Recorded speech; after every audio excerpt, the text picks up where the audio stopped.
Hey guys, I am Amrita Agarwal from Amrita Agarwal coaching centre.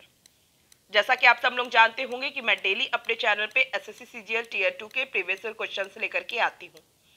इधर मैं जो पेपर सॉल्व करवा रही हूँ वो है एसएससी सीजीएल 2020 के मेंस का पेपर, जो 29 जनवरी 2022 में पूछा गया है। इस पेपर के बहुत से क्वेश्चंस ऑलरेडी मैंने सॉल्व करवाए हुए हैं, जिसका लिंक आपको डिस्क्रिप्शन बॉक्स में मिलेगा। और एक प्लेलिस्ट बनाई है जिसमें अभी तक जितने भी मैंने एसएससी सीजीएल टीयर 2 के प्रीवियस ईयर क्वेश्चन सॉल्व करवाए हैं और आगे करवाऊंगी, उन सब की लिंक उस प्लेलिस्ट में मिलेगी। और प्लेलिस्ट की लिंक मिलेगी आपको आई बटन पे और डिस्क्रिप्शन बॉक्स में। तो स्टार्ट करते हैं। ये क्वेश्चन है, A saves 35% of his income if his income increases by 20.1% and his expenditure increases by 20%, then by what percentage do his saving increases or decreases? Correct to 1 decimal place तक हमको बताना है इसकी value. देखिए, आपको बोल रहा है कि ए सेव्स 35% ऑफ हिज इनकम। तो अगर मैं इसकी इनकम को 100 यूनिट मान लूँ या 100 मान लूँ, तो इसकी सेविंग क्या हो जाएगी? इसकी सेविंग हो जाएगी 35।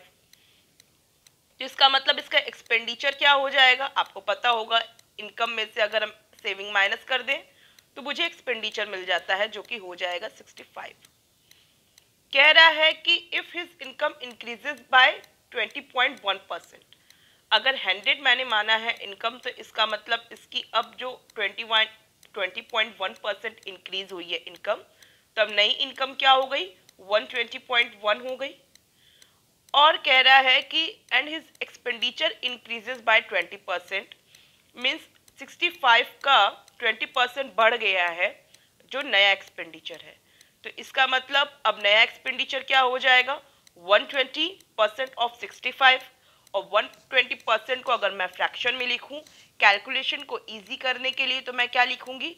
इसे लिखूंगी 6/5। और 6/5 को जब 65 से मल्टीप्लाई करूंगी तो मुझे क्या मिलेगा? 5 से 65 में डिवाइड करने के बाद मुझे मिला 13, और 13 को 6 से मल्टीप्लाई करूंगी तो मुझे मिल जाएगा 78। इसका मतलब अब जो इसका एक्सपेंडिचर है वो 78 है और इसकी इनकम 120.1 है। तो इसका मतलब इसकी सेविंग क्या हो गई? इनकम में से एक्सपेंडिचर को माइनस कर दूंगी तो मुझे मिल जाएगी इसकी सेविंग, जो कि हो जाएगा 42.1। यहां तक किसी को कोई डाउट नहीं होगा। कह रहा है by what percentage do his saving increase और डिक्रीज। आप समझ चुके हैं, पहले 35 थी सेविंग, अब 42 हो चुकी है, 42.1 हो चुकी है। इसका मतलब सेविंग इंक्रीज हुई है।